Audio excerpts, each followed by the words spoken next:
When it comes to a potential Battlefront 3, I have one big concern: distribution of content, more specifically, eras. I was honestly very alienated after a while with Battlefront 2, with the way that the OT and sequel trilogy were completely overshadowed, seemingly never ending focus on the Clone Wars.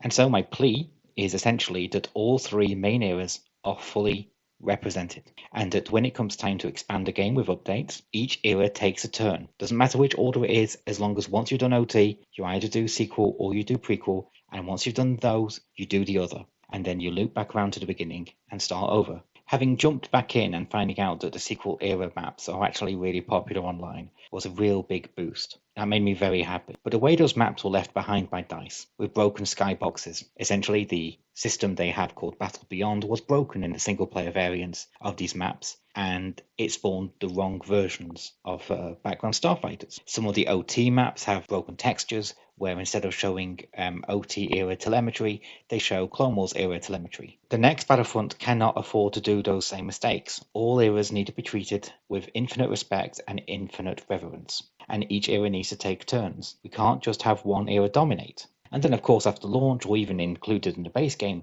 we can explore the in-between eras like the Bad Batch with the TK troopers, or Andor with just the excellent representation of places like Coruscant or Gorman, even though that might be a bit tone deaf, but would still be awesome. You could include content from other Star Wars games like Jedi Survivor. As a Star Wars fan, I know I'm very picky. I know the Star Wars fan base at large is very picky. Some of us love everything, some of us only like a very specific selection of things.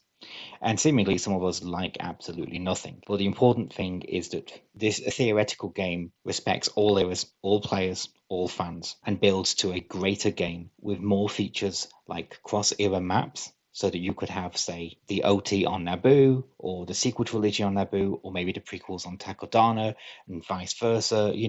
All these little combinations you could think of, as long as they make sense in canon, it should happen in the game. I really hope the future is bright for this franchise because it deserves a second chance.